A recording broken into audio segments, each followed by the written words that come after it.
Refrigerant Training Summit, co-hosted by the North American Sustainable Refrigeration Council and Southern California Edison. I'm pleased to introduce Mike, who will be teaching us about R-290, including micro-distributed systems and plug-in units.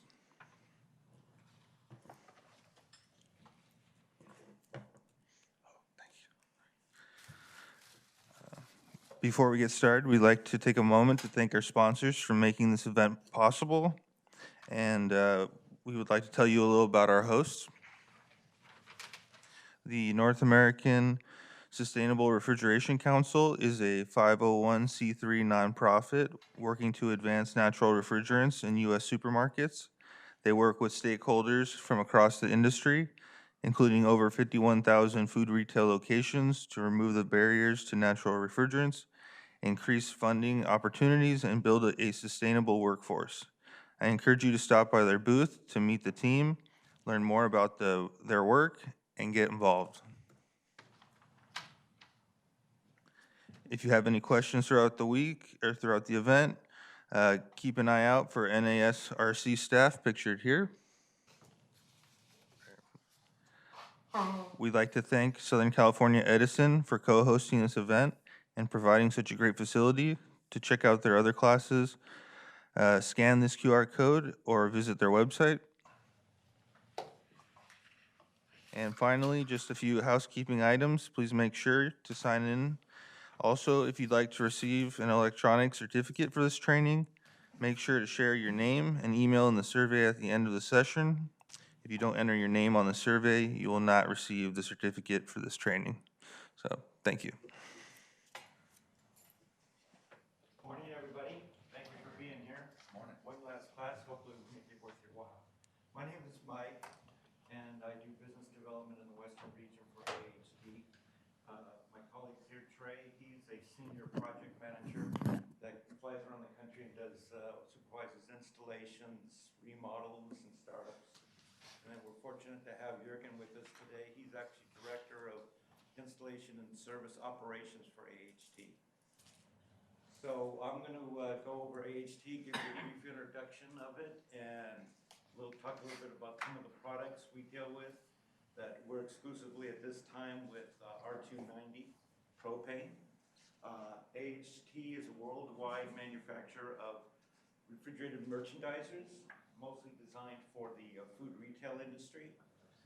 We have our headquarters is in Austria, and we have factories in China, Brazil, and now Charleston in South Carolina.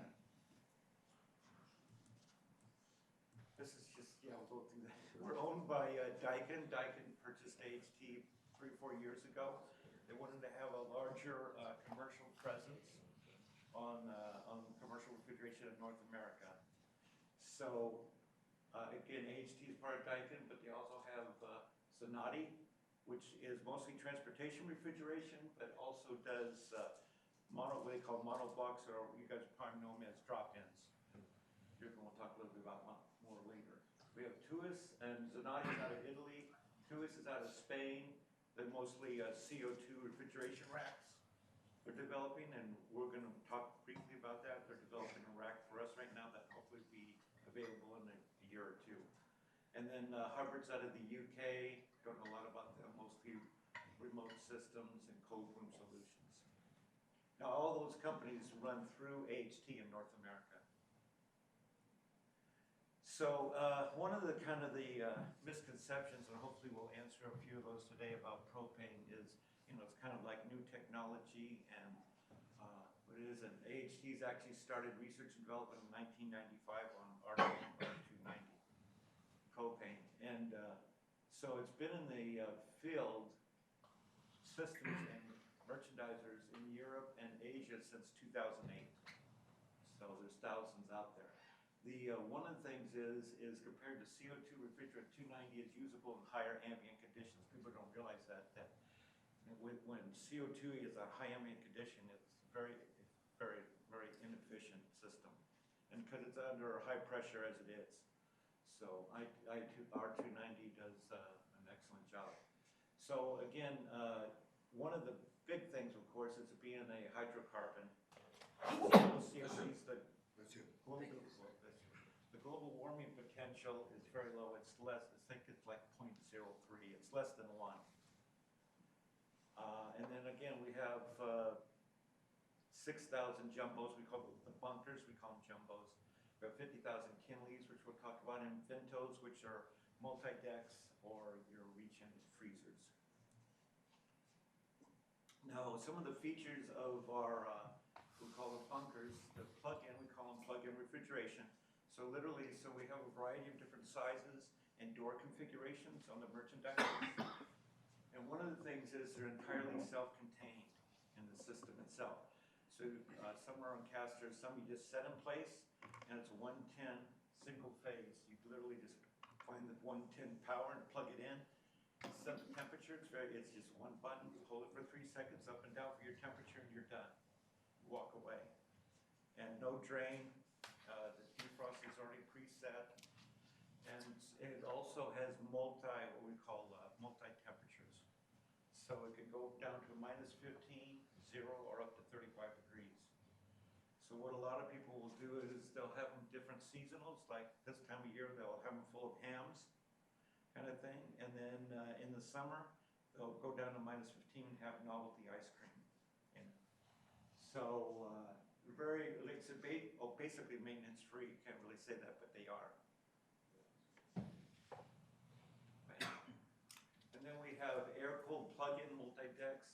These are, they go into 8 and 12-foot sections. Again, either open air or glass door. And they're completely self-contained. They are two-way, three-phase, and you do need a drain or a condensate pump for these. But other than that, there's no refrigeration piping done. It's done already, set in place. So these are really excellent for remodels, which we'll talk a little bit more about later. Condensate pump, refrigeration line, that's it. And so here's some of the bunker cases. You can make them islands. These happen to be Manhattans. Manhattans is only the term. It goes from bottom to top, the door side by side, so you can have 2 people at the same case, kind of thing. And then there's an end cap in a row. And then here's what we call the Kinleys up there on the top. And basically, the Kinley is the case, and then it has, I call them forks, 2 metal forks that go out like this. And so what you do is you slide the unit here. That's a Paris unit bunker. You just set the Kinley in place against the wall, and then set the Paris unit of the bunker in place underneath it. And you bring power to both units, and you're done. And so it gives you a different display, so it really creates a whole wall of merchandising. So we have these right now in Wild Fork Foods. I don't know if you've ever heard of them. They do nothing but packaged meats, and there are several here in Southern California. So it really is, you walk into the store and it's pretty impressive.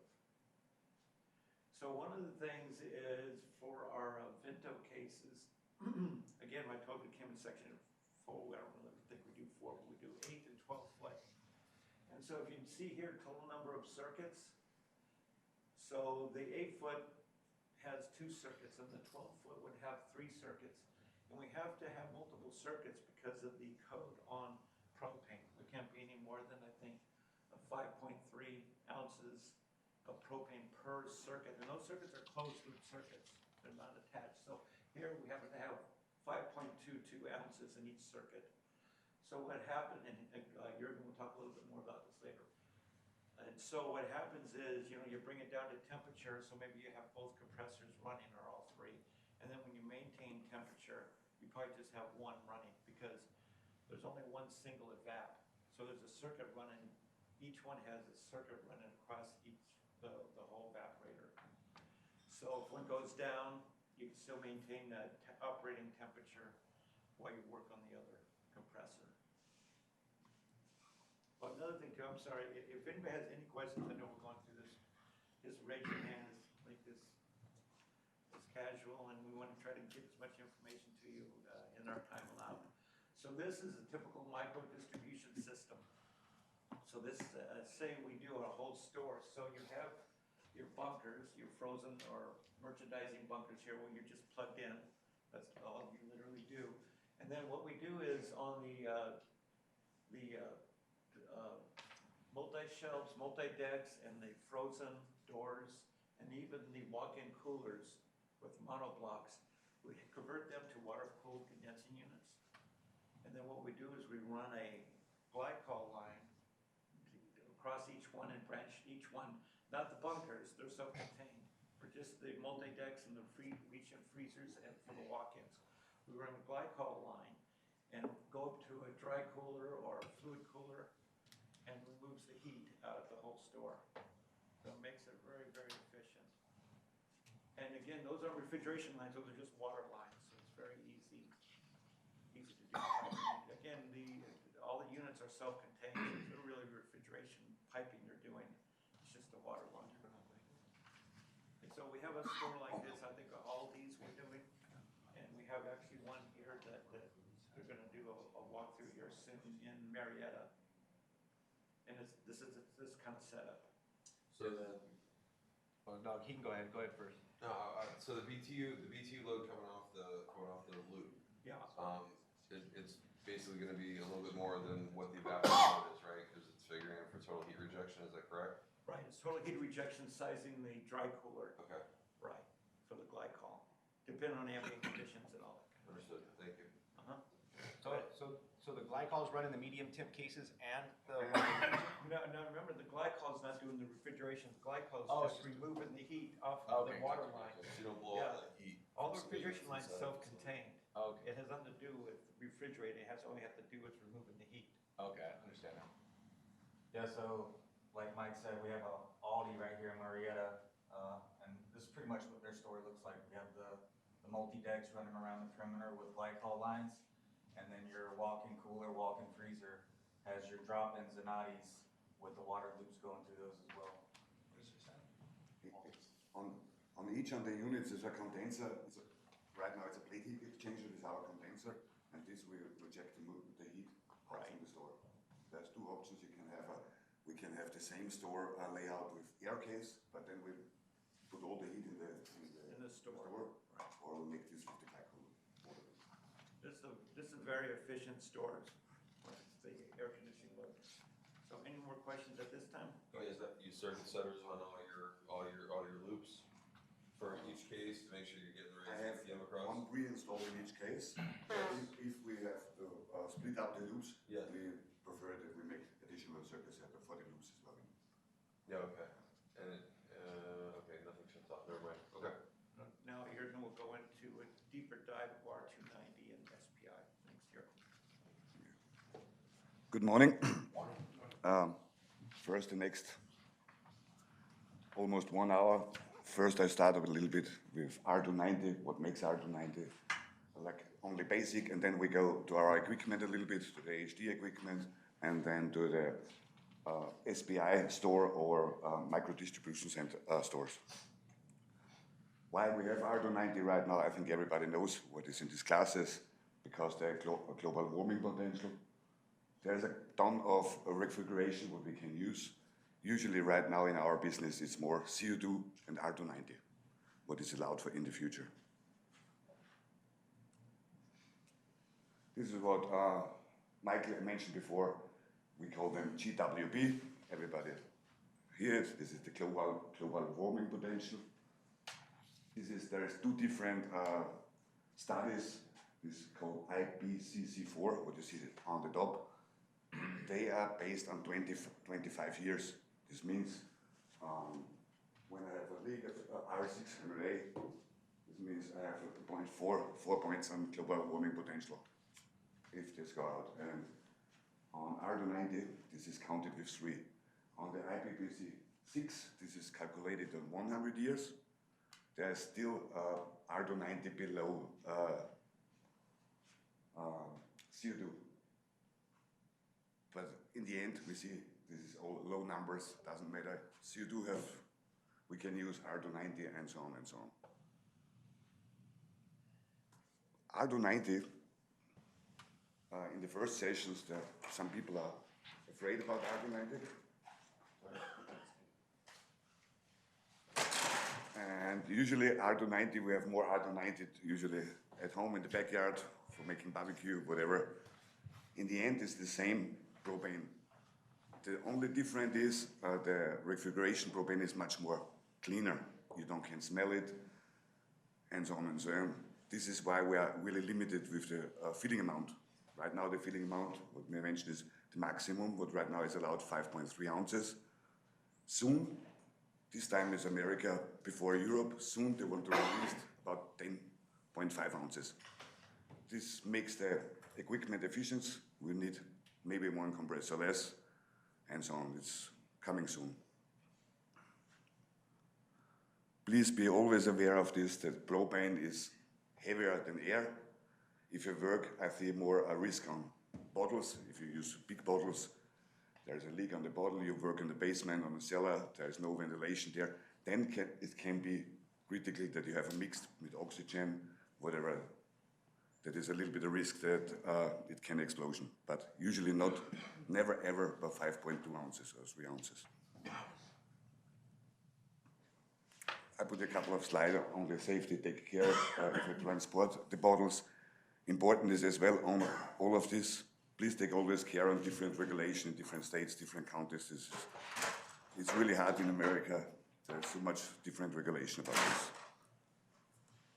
The only thing what is huge is when a bottle, R-290 bottle, goes warm, I don't, between 70 Fahrenheit and almost 100 Fahrenheit, the pressure in the bottle is always the same. But if it gets about 160 Fahrenheit, 180 Fahrenheit, I have almost a pressure in a bottle about 2,200 psi. This means only be care the bottle should not be heated up. On your company vehicle, please look that Wait a minute, that's at 160 bar? 160 bar is about 2,200 psi. I was just about to say, holy shit. Yeah, this is huge pressure. I did math, I don't math well anymore. I learned right now PSI, inches, and like this is. On the company vehicle, yeah, there's as well different rules. Usually, if you transport bottles, they should be secured, there should be a ventilation opening in the car, and so on and so on. The regulation, what we speak before, it's only a slide. It's based on Europe, but it's almost similar here. There is systems outside, there is heat pumps outside, there is chiller outside with much more propane, it's 5.2 ounces. But there is regulation, there is rules, you have to take care that the receptacle is 6 feet away, the B-trap is away, and different regulations. There have to be explosion-proof electro boxes, and so on and so on. This only show you after under 5.3 ounces, there's no regulations. They were able to get around that amount. I think here in California, they have a propane CO2 cascade system. Yep. What they did was they basically put the vessel on top of it because it wasn't technically inside an enclosure. So that was the way they got around the charge. This was a begin. I started 12 years before with AHT. Make it 10 years ago, propane CO2 cascade for cold rooms.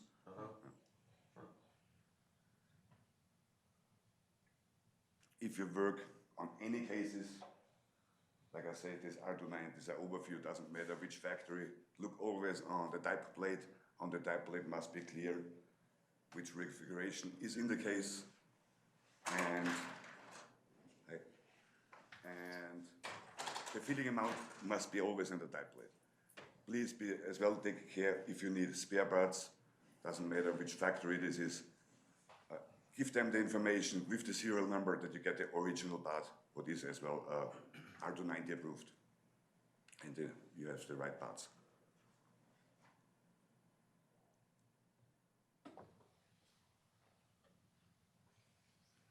Okay. From the leak detector, what all say, use the right leak detector. They can recognize R-290. Usually we have to teach, if you start a work on R-290 case, turn on your leak detector and turn it off if you finish the work. This is only a safety rule. But again, we talk from 5.2 ounces. It's like some rules are a little bit overkill for me. Recovery, yeah. I know, usually Yeah. Nobody recover R-290 with a recovery machine. If you use a machine, it have to be as well R-290 approved. It have to. Because which reason? Somebody know the reason why they have to be approved of R-290 that I don't can use. Electrical components. Exactly.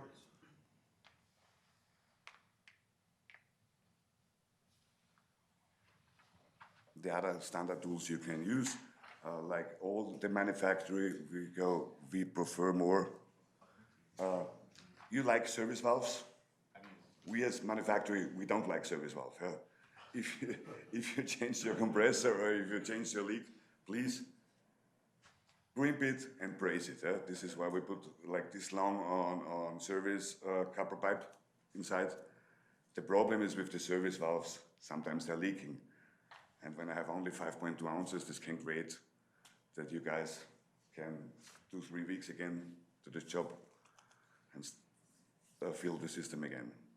I think this is, doesn't matter if this true Husman or we are, I think all recommend that you close it. Because our systems are, we deliver this pre-sealed, hermetic sealed, and they are pre-charged when we deliver our units out. And usually, we talk always about the refrigeration circle.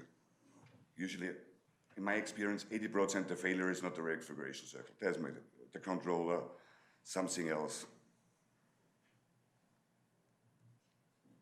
If you fill the system, because the small filling amount, use the shortest hoses what you have in the car.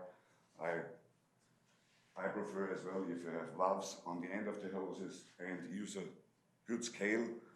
The scale should be as well in milligrams. Sometimes milligrams is a little bit exactly than in ounces. This is usually the most of the scales right now. You can put it from grams to ounces or whatever.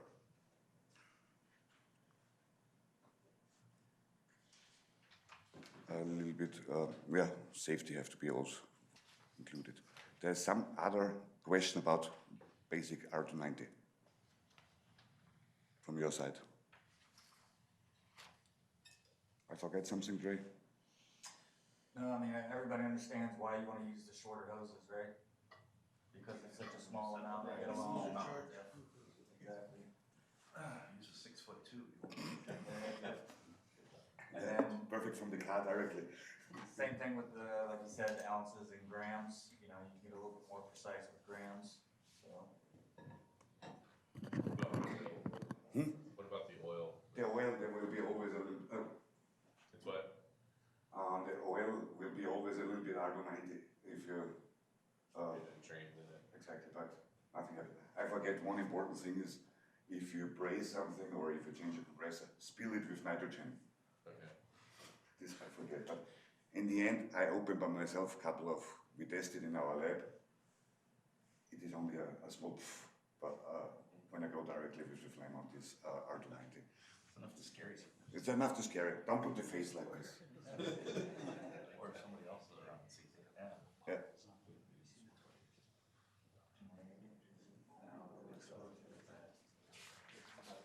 Starting with our products, Michael told us a little bit before, what would you say, we have all pre-sealed or hermetic sealed. The leakage rate from our experience is under 1% on our units.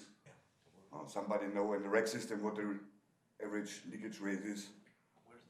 40%, 35. Usually 20% is on a rack system, the leakage rate. Depends. And right now, the 134A, whatever it is, the price rising up. It's unbelievable. I'll say one thing too, the two left cases right here, we have a customer, I think Mike already mentioned, Wild Fork Foods. We got probably about 6 of them around the LA area, and that's all they use is these two left cases. It's all the whole store. And We service them. the benefit is that all you need. You service them? Yeah, we do. Yeah. These cases, they come pre-charged, we install them, plug them in, and they're down to temp in, 30 minutes. So you don't have any refrigeration lines, you don't have any condensate lines. Some of you guys tomorrow in the store? Sorry? Tomorrow I'll be in the store. There is a training there. Have training Oh, with is us. that you Yeah. guys? Yeah. we're It's not gonna gonna be us, but yeah, there's 4 guys set up to Oh, cool. be with you guys tomorrow. Then we're making as well. I got a couple of different instructions for them as well. Controller. We know it's a little bit. They're struggling a little bit, and a little bit of maintenance. Oh, nice. All systems cap tube? What do you think? Capillary tube. Metering device. Metering device inside, TSD or- inside the actual case. The evaporators are in the walls, right? Hmm? The evaporators in the walls of the cases? In the back, yeah, in the back in the cases. I think he's really asking about pulled out. Is there an orifice Right. or a TXP? I mean, Yeah, yeah, it's- so it- yeah, I'm is assuming- there like I'm a assuming receiver it's a- that like helps with pulled out? But I know R-290's got an amazing thermal I'm capacity. assuming it's a Yeah, cap. yeah, Yeah, this would be. This is like- Good question. I do install. so- Oh, okay. I'm pretty sure it's cap too. Yeah, only just hold on a second. So I just How's saw, that? my first system was, it had solenoids, and it was a propane system, and it had expansion valves, that's why I was asking. Like an and expansion valve? No, What like, happened? like an actual expansion valve, expansion valve. I've never seen a What's that 2-state about? with 290 in it. I gotta ask for what case it was. Someone sent me a picture.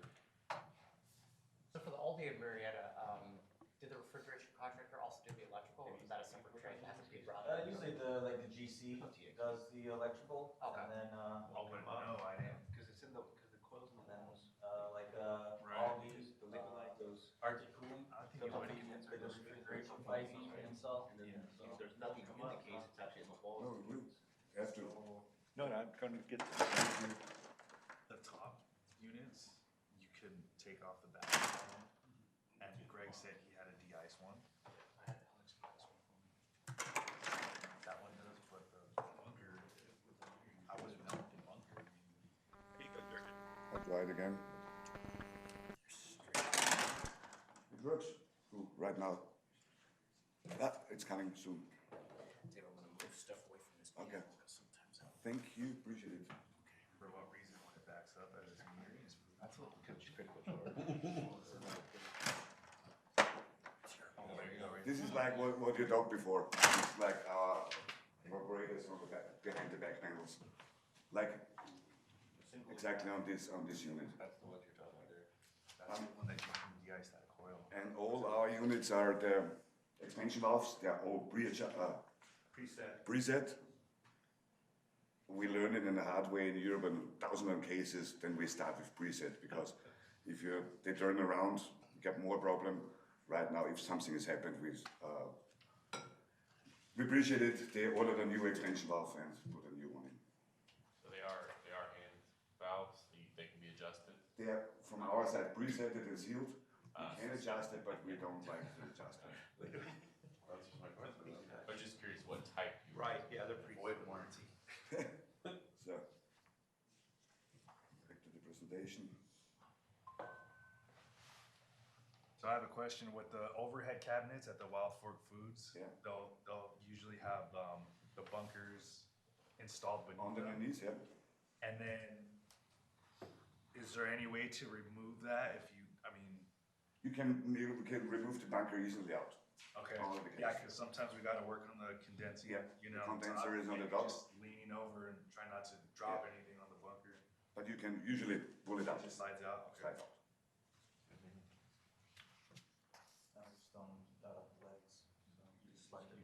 Only take care on the electric cable, on the power plugs cable. We saw sometimes when they slide it in, slide it out, there's a metal and they scratched the cable, and this can create a shortcut if we damage the power cable. Right.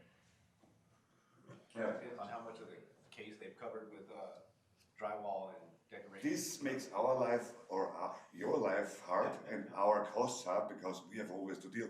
We don't pay this for Wildfog. It's not our deal. And you guys maybe need 1-2 hours longer to put all the cupboard away that you have access to the case Yeah. and put it back on. Yeah. Yeah. I don't know if that was the one that was in there, but I just remember it. Again, on the bunker jumbos, however, we don't require maintenance. They are maintenance free from our side. What we give them as well a warranty. On these overhead cases, they have to be, they should clean them and a basic maintenance once a year. And our multi-decks, we prefer a spring maintenance and a fall maintenance on the air cases, as well on the loop. And our small promotion coolers are all maintenance free. Go to our equipment. All our equipment, when we go right now, it's almost similar. The design, like he said, we have 8 feet multi-decks, we have 12 feet multi-decks. Depends on the size of the multi-decks, how many compressors we have at the device. At the 8 feet unit, we have usually 2 compressors in, scroll compressors from Copland right now. And of a 12 feet unit, I have 3 compressors inside. I have the evaporator. That's a little bit different what AHT makes from design. We go with one refrigeration circuit to the whole evaporator. This means when one compressor fails, there is a building system we know about in the alarm. It keeps at least the temperature. It holds at least the temperature. Maybe not of 38, but with 2 compressors, maybe I'm 40. And we have a little bit time to. They don't have to put the goods out immediately. What is as well interesting, there's 3-phase compressor, there's on the electro box we have soft starters inside. This means if there is a wrong phase rotation, because of 3-phase, that must be on the clockwise or not counterclockwise, otherwise this cold compressor doesn't work. And there is on the soft starter, it's easy for you guys, there's a failure code on it.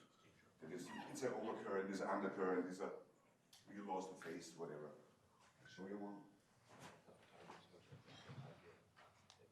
And this gives the screw, there's the failure codes, and it's easy for you to figure out when there is an electrical failure on the unit. So yeah, if there's a phase rotation, I see this a lot when I'm starting up cases. Just about to ask that. Projects.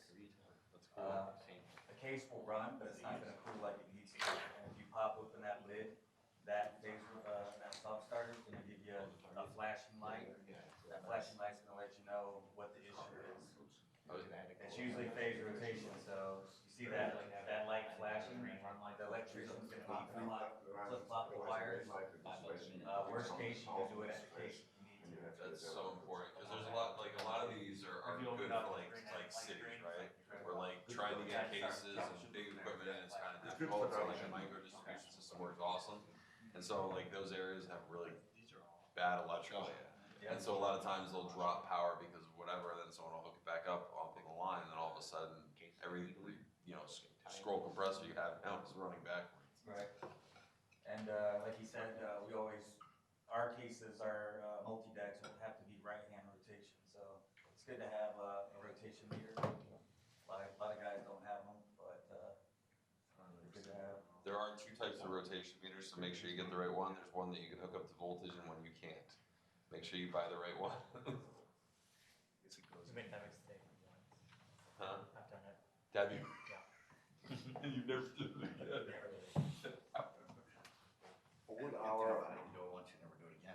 All our multi-decks, open multi-decks have night curtain. The night curtain means it's an automatic night curtain.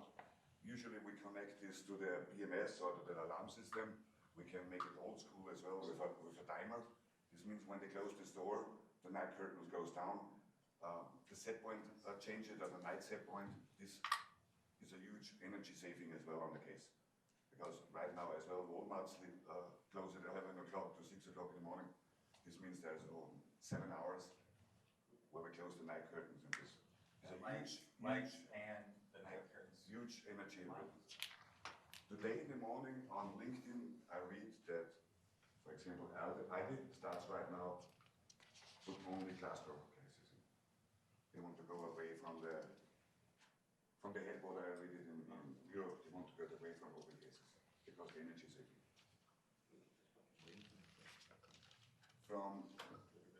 From these cases as well, they check the fans. The fans, we work usually with APM fans. Depends on the case with different rotation. We send out the fans as well, preset, pre-programmed with the right rotation, because it's a huge, something outside happen when they put the wrong rotation per minute in. This affects huge the performance from the cases. as well our fans are behind the back panels for proof if they work or not.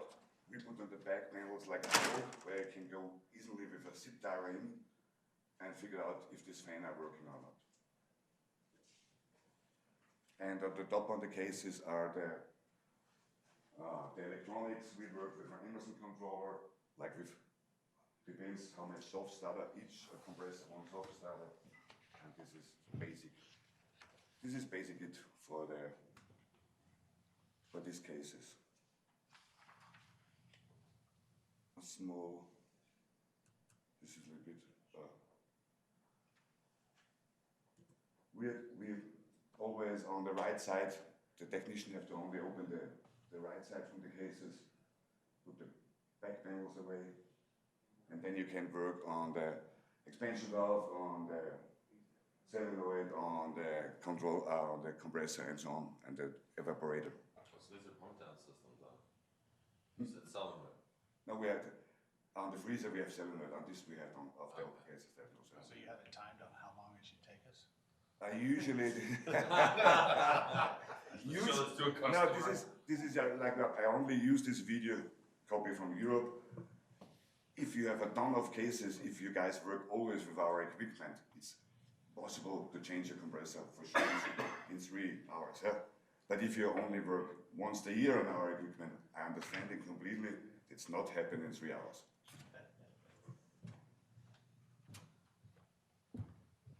Thank you, man. Oh, starts to begin. Exactly, they put this as time slot in how long? Because our new case, what's coming, what we release end of the year, what you see right now, it's this makes the work simpler and reduce the working time at least of 50%. Cartridge. Because you put the whole refrigeration out, maybe you have a spare, put it in, or you go on the back of house area and prepare it. Nice. That little tool you see, Jim, Yeah. comes with every case. So we throw it in. This is our new, I think Terminator's already patented the cassette. I don't know if they're gonna sue you guys. I let it one more running. What was the model of that? I don't know. Which model? Without the bottom panel. What was the model of the case where you took the bottom panel off?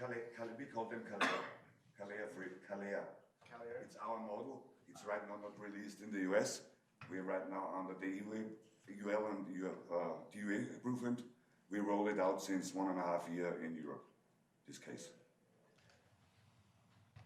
And this is, for the customer, it's a huge benefit as well for the service, because you can repair it in the shop or in the back of house area, like you like. The good thing is too, if you have a replacement cassette, obviously, you go in there, you pull the bad one out, you put the good one in, your customer's down minimal, and then you can take that damaged cassette or whatever back to your shop, fix it there.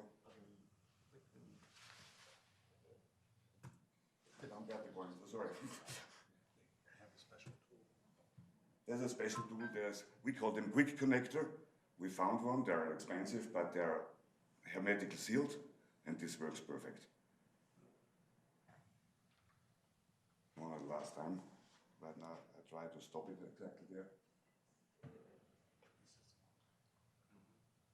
So in the video, they left in the service valve. Do you recommend just cutting it out? Say that again? In the video, you left in a service valve. When you cut it, do you recommend cutting it out? Interesting.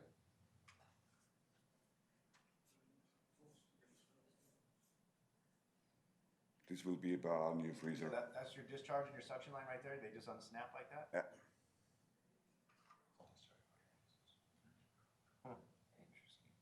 So usually, I tried a couple of times with no, that I don't pull vacuum, and I only changed in the lab 8 times the cassette. For sure, you have maybe a little bit overfilled because I never put the R-290 out from the evaporator, but it works pretty. You don't have to pull a vacuum with those connectors? Usually I have to, but it works as well, like this as well, for 1 time, 2 times, but yeah.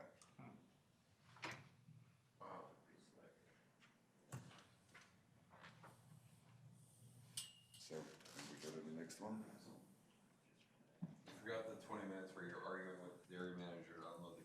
Sorry. Yeah, fine. 20 minutes. Yeah, we wait for an hour for them. I just been arguing for 20 minutes. It's like for the next It's hour. only a little bit, there's a lot of development ongoing as well to make it a little bit easier for us as producer and as well for the customer and for the installation service guys. So for the multi-deck with the 2 scrolls in it, is that so you can stage them, or is that so you can spread out load, or? It's spread out, you know, because we're limited on per circuit. Okay, but I mean, like, in terms of capacity of the case, right, is that so that you just have a redundancy, so that, so like how?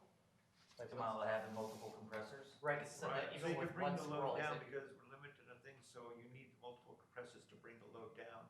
But once you maintain the load and you're working on it, you can probably work with one compressor. Okay, because I mean, he So said we're that, limited on the circuits, but yeah, so we go to 3 if it's 12 feet because to bring it down to temperature, you need that much capacity. okay, so he said that even with one, you should be able to maintain. You should be able to maintain, but remember, not pull you don't have to pull it down, Okay. but you're For sure maintaining. not a 12-feet case.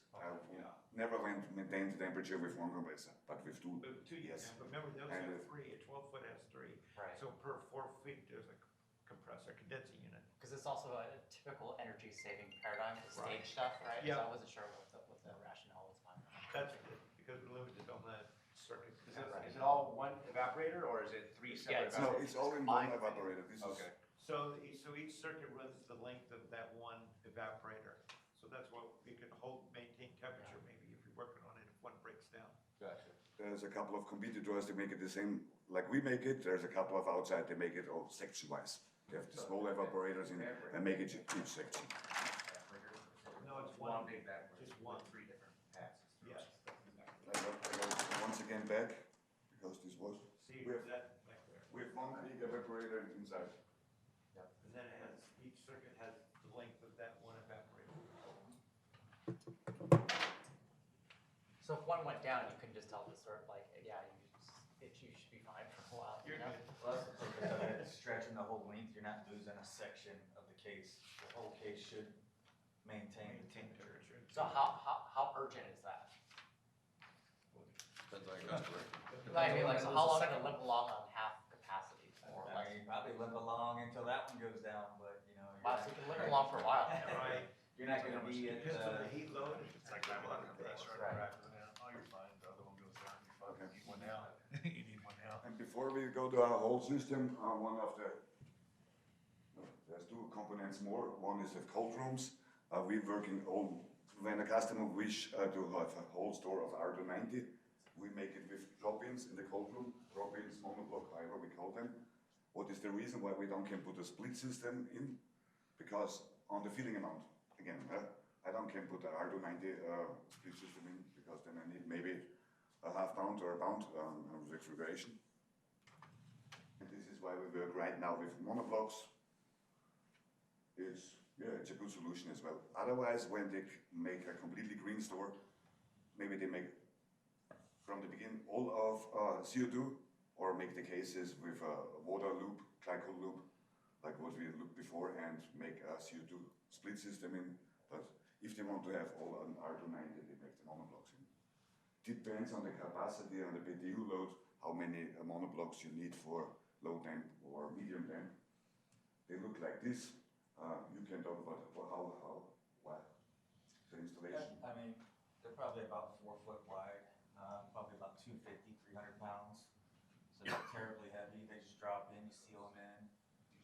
The good thing about them is the interior footprint. They only stick down probably about 8 inches, and that's just for the air duct to blow the air. So, you know, the customer likes them because you don't have a big evaporator taking up storage space. What would you suggest for de-icing these things when they ice up? Yeah, there's a couple of reasons as well where we go tomorrow. A couple of reasons why they ice up. Yeah, maybe this was as well a miscommunication from our side as well in a couple of stores. The one important thing is that the drain works pretty good. Is this a gravity, like just a drain, go into a floor sink?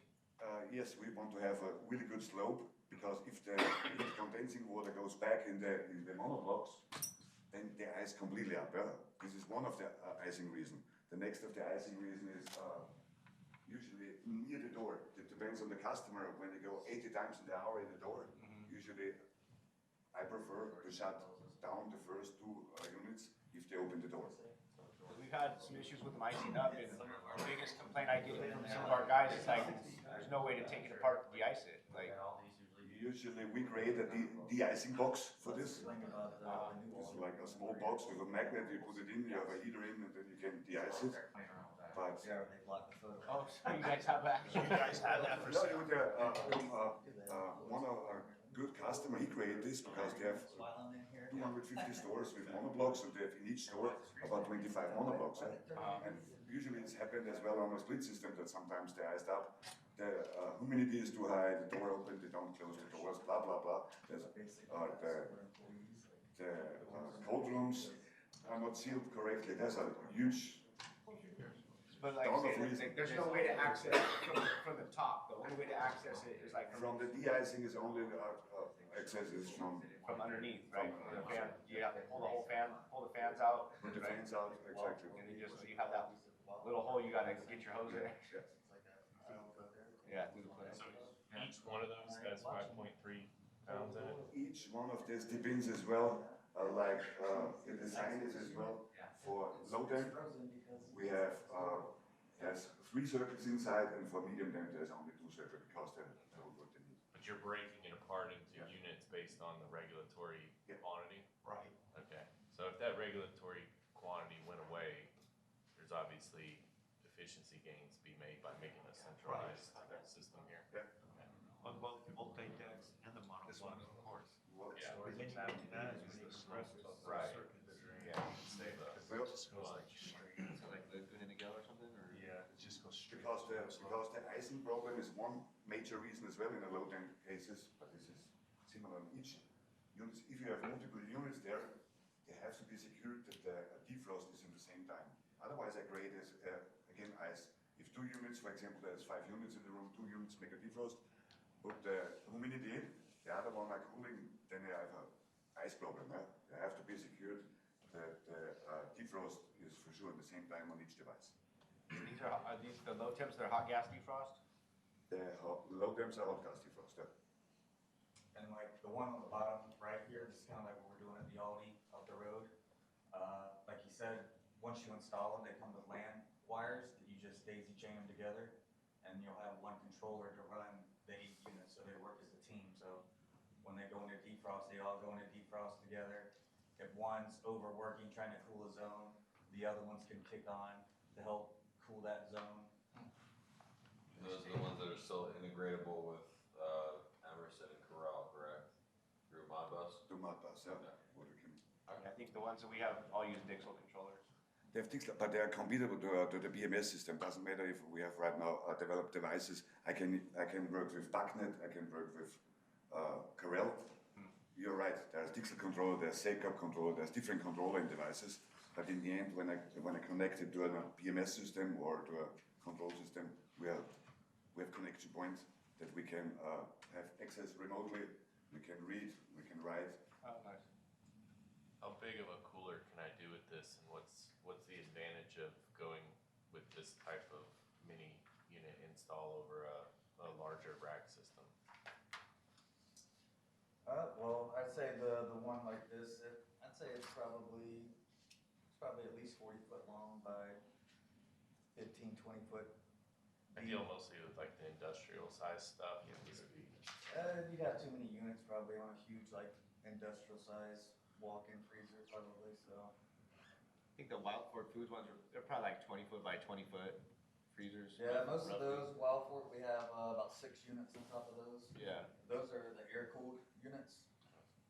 Yes. If you have one go down, I mean, you can literally just replace it, right? And then Looks excellent in regards to redundancy. Well, the good thing is about having a lot of units, if one does go down, you still have enough units to hold the space, so. Yeah, even a if the customer calls the call in right away. Yep. Don't tell the customer. Yeah, leave that part No, out. this is a really good point as well, your point before, because when we talk about the market like this, I make this semi-plug-in system with the heat, with the glycol loop. We talk about in a size from an Aldi, we about from 70 to 80 compressors in the store. So like you mentioned, some of the wildfires we have around here actually have a prototype in them with the air cooled. So those, they don't have the glycol line, so the customer actually saves with, not having to install a dry cooler and copper pipe glycol system. The only downfall to that is they have to upgrade their HVAC in the back room to help space, because those units are exhausting the heat into the space.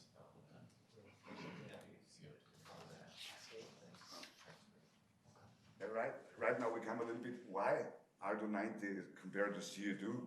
We have as well CO2 systems and all, but R-290 probably in some areas where it gets really hot, is maybe this preferred this system, because the operation point from this system is from an ambient temperature up to 113 Fahrenheit. Yeah, I like the pressures a lot, that's why I was curious. This is, we can maintain for sure and secure the temperature. If you get the ambient temperature go higher within 113 Fahrenheit, then even the system is working. But then I have, for example, on the multi-tech, I have maybe instead 38 Fahrenheit, maybe I have 39, 40 Fahrenheit. If I have 150, 120 Fahrenheit ambient temperature, maybe I have 45 Fahrenheit on the cases, but it's still working, the system. Are you guys gonna be doing an adiabatic dry cooler? Depends on in the desert. Well, that's what I'm saying. In the desert, I prefer we put a adiabatic in. Right now, I'm based in Charleston, South Carolina. Yeah. The humidity is ugly. It is really hot. It makes no sense. If I have a humidity from 95%, then I put an adiabatic system on this. Seamless. They already make them, we already installed one down at the Florida Alder, but they didn't even hook the water up to it, so you can just turn that section off if you don't wanna. I call this more the heart from the system. We call it dry cooler, fluid cooler, whatever. There's different models. You can always add on the adiabatic system. There's from the design here is 3 different models. One, this looks like black, is electrocoated. This we use directly on the seat. It's from the sea, 5 miles. Or electric encoder. And then in the next step we use the epoxy coated. And inside the country I can use the regular aluminum dry cooler. The dry cooler operates, like I said before, ambient temperature. Our glycol water loop, the supply temperature should be between 60 Fahrenheit and 118 Fahrenheit. 60 Fahrenheit because this, in the winter, if I go too low with the water temperature to the condenser, then it can have a problem with the cases. We have a mixing valve in that we maintain always the minimum supply temperature on 60 Fahrenheit. The dry cooler by themselves operates always 7 Kelvin above the ambient temperature. This means, for example, when we have 100 Fahrenheit outside temperature, I got the supply temperature from 107 Fahrenheit. If the dry cooler is cleaned, this is why we recommend it in the fall or in the spring and maintenance, wash the coils and like this one. The system pressure, glycol pressure in the system is around about 40 psi. And yeah, we run with glycol. This the last week we found a store in California, this was in Florida, they put 100% glycol. This don't make the system really benefit because the heat transfer is really bad. And the pump have to struggle and take out the slimy things on it. We recommend usually 38%. If we go more to the south, I'm happy with 20% glycol as well. Yeah, 38 seems like a lot. Glycol, we recommend as well Well, here in Southern California, we usually do like 1 to 6. 1.6? Yeah. Pre-mix. So that's 5%. that's what we make most of the glycol systems around here. We want to have as well. 1 to 6%? No, one 1 6. out of 6. So about 18 to 20. Yeah, Gotcha. it's completely okay. Yeah. We recommend as well like the color glycol because this makes our life or your life easier when the customer calls, oh, we have a leakage. Leakage can be on the condensing water.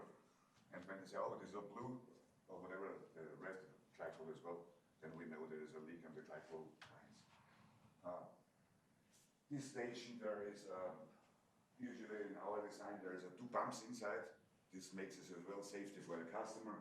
If one pump goes down, they automatically go to the second pump, and the system will run 24/7. Usually the pumps change always the operation all 12 hours, but they recognize if the impeller is damaged, if the electric is damaged, then they give alarm out, and we have plenty time to replace the pump.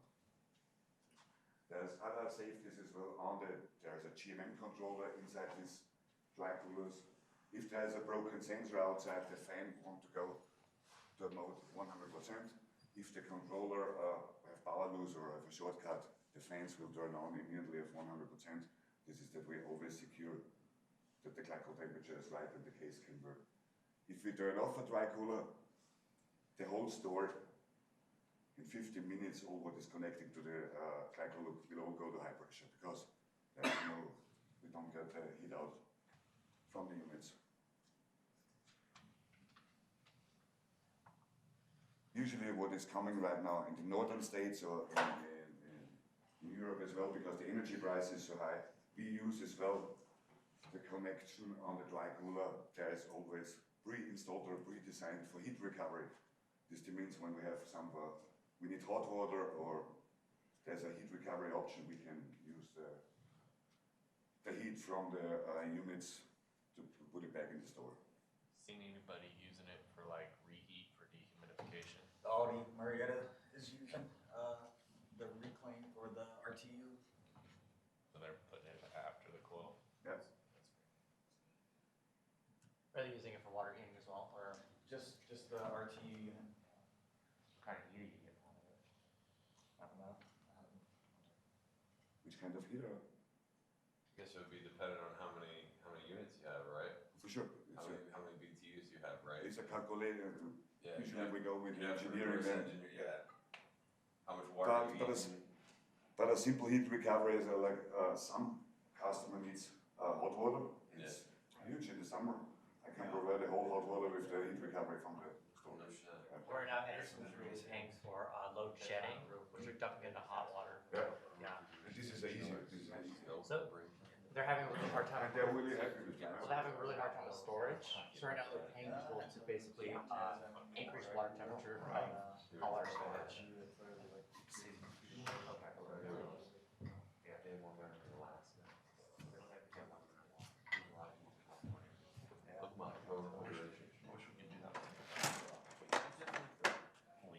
Okay. Basically here is like a store layout when we design for a customer like stores, we usually bring them a store layout as well. We make them a pipe sizing diagram and the electric connection, but this is usually a store what we make right now. Right now we have a little bit experience. I think we have over 9,000 AHT stores worldwide with this concept. This concept starts about 11 years ago, and this was, like I said, there's in Europe is 60%, maybe CO2, 40% R-290 stores.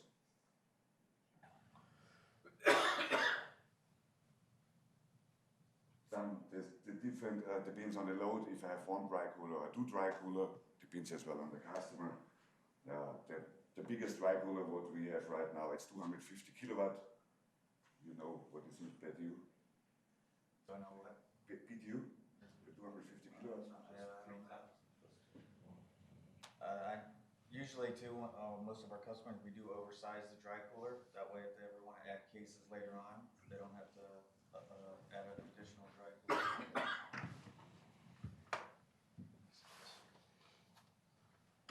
Then we come to a slide, what we done before, in a so small, the small format, I go right now. Everybody knows Aldi. We have a lot of compressors inside, what I mentioned before, between 60 and 80 compressors, and we have round about, when we calculate, only about 27 pounds on R-290 in the store. It's almost nothing for this huge equipment. And for the energy, if the glycol is right, if the system, the piping design is right, we usually need about 1,000 kilowatt in 24 hours to run this whole system, what we say with the cold rooms, with the bunker cases, and with the multi-decks. sorry about this calculation if you count it in dollars, please calculate for yesterday we got the right numbers, I think it's 19 cents right now in California, each kilowatt. The dry cooler is 500,000 BTUs. Okay. And if we calculate, then we know about the cost for the customer, the energy cost, and then I can compare it with CO2 as well. But for them, it's really important more. What is the system cost? What is the maintenance cost? And what is the operation cost? On the piping by themselves, because we make standard stores, we make it simple. On the piping is 2-inch piping on the top on the case, and depends on how much cases we have. Depends, maybe we get a 2.5-inch to the main line or to 3-inch. You can talk about the unit strap. Yeah, so another benefit, we do a lot of remodels where the customers usually taking out old equipment, come to us.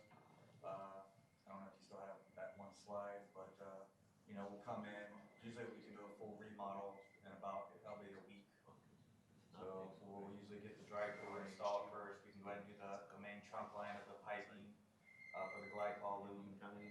And then we'll take the islands or whatever they have out in stages and replace it. The good thing about our cases that are water loop is they do have unit struts attached on top of them that you can just pop up. So once you get those cases in place, you can just pop that unit strut up and your pipe setter can just attach to that unit strut. What's your design life cycle for your equipment? Go ahead. What's your design life cycle? So like, Yeah, I have a you know, safety you're talking to a somewhere. customer about it, you say like, this is what, 20-year system, 30-year system? The system, the life cycle for the system. Yeah, what's I think between 20 years or about, yeah. Oh, he's talking about your design Like cycle? cases. life cycle, so like. Life cycle, 20 years. How long? 20 years. Usually depends on the customer. There's some customer we know they rebuild all 12 years the store, but usually 20 years. On the bank as well, that you know how we stand behind the quality or what we think. On the banker cases, we have usually 5 years parts warranty for different customers. Parts and labor. Parts. Okay. And as well for these cases. And install price should be a lot lower than a traditional install, right? Then installing refrigeration line? Because you're not putting in any like. The miles on the copper and the dry cooler can, you know, get a little expensive, but yeah, it should, I would think, still be less than having to run refrigerant lines and then have to charge it with refrigerant. For a model, it seems like a no-brainer. Then after who works with bunker cases from your guys with them normally? Okay, there was a change because we have right now the electric chart on. Please take care if you get a new bunker case, it don't runs. You don't see on the display no power. We installed since 1.5 years a RCCP or ground failure circuit in the case by themselves. This can be from the transport, whatever, that the GFC was stripped, and we figured out the last time the electrician said, oh, I tried 1-2 hours. I don't know why the case have no power. It was an easy fix. There's behind the controller is a ground failure circuit, but when nobody knows it, it's hard to figure it out. The electric specification, if they have if some customer is interested, we send them as well a completely the connecting points that we get. This must be the breakers, the circuit breakers. We recommend as well GFC for each case, and then they can as well give them to the electrical construction guys. Like next year, what you saw before this new case, there we work with inverter, then we go back to 110. Right now we have on the multi-decks only 220 to 28 to 240.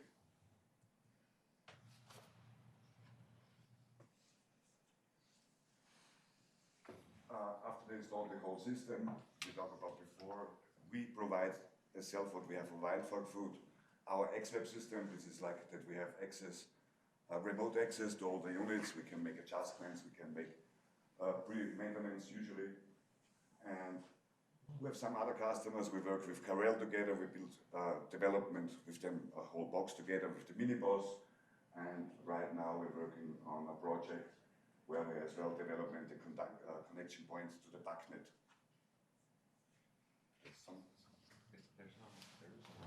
It's all soft.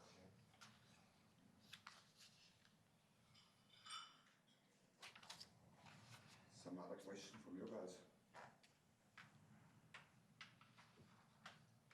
So I noticed with the Paris bunkers, Yes. those each have their individual breakers inside the case. Exactly. Yeah, right behind the controller. Right.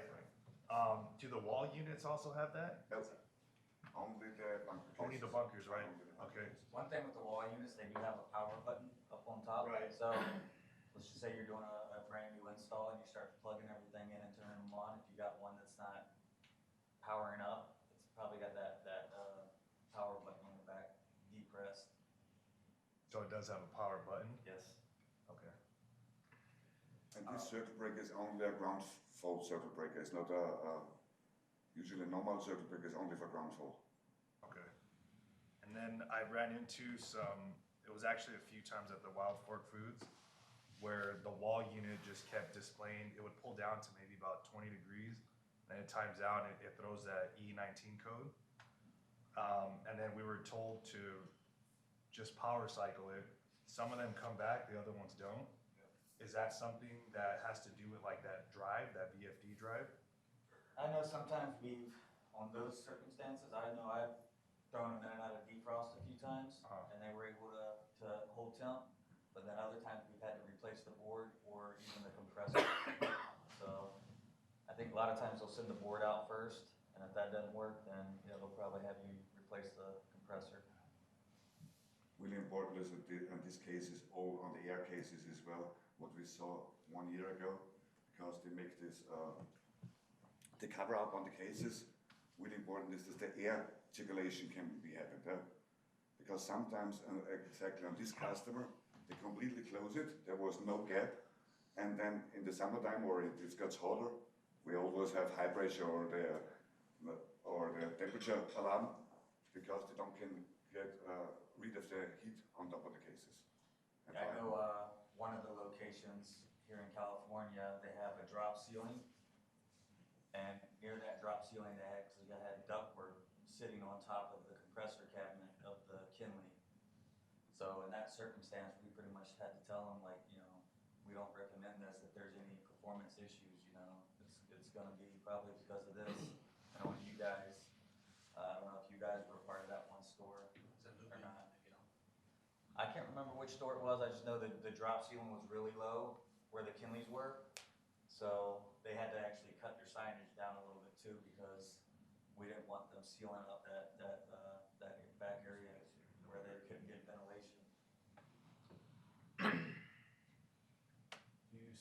You said the regulation you think will be changing and allowing for larger charges. Yep.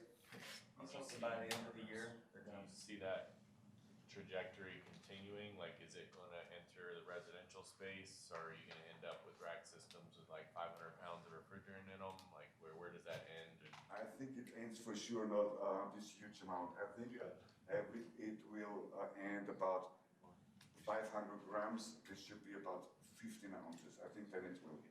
Because then we are in a situation where it can be dangerous. yeah. But if I don't have, usually most of the technicians are smart, but we know as well what is outside in the field. Yeah. And then it can be a huge risk factor. I think it will stay at 11 ounces, or maybe they have to 15 ounces, but not more for inside equipment. For outside equipment like heat pump chillers, they want to get, there's more regulation, but they want to go much higher Yeah. filling amounts. But, you could run a whole rack with like 55 pounds. I mean, that's how much BTU per pound it is, it's insane. That's why it has real good hold out. Do you see that going into the residential space? Yeah. Yeah. It's already started, but I think I put right now at my house, R-290. Oh, cool. there you have about, R32 too. exactly. R-32 is what is, well, look at the, when I go short, Well, right? Yeah. when I go shortly back, because we are owned on Daikin, and Daikin don't like in this business the R-290, because they don't make business anymore. Because with R-32 they make a huge business. Yeah. And when I go back, this infects the regulation about the R-32 as well. Is What is R-32? R-32 is just that. Natural? It's not really natural, no. Not natural. But it's just really flammable. It's an A2L, I believe, so it's like partially flammable. Okay. I just never broken out. I've broken it again. Unbelievable. Wiggle it. The technician thing, turn it off, turn it back on. This is how you feel. See, it worked. Reset power. Call technical support, they'll tell you to reset it, promise. Exactly. It's not turning on. But even R-32 have at least a global potential from 1,400. This will be gone in 2025. Yeah. Because then That's it's, barely better than 407. but in the end we have to live that Yeah, 675. we can maybe 675, yeah. maybe the first one is R-117, what we can use in the future. But I think they want to put the cap on 100 from the global potential.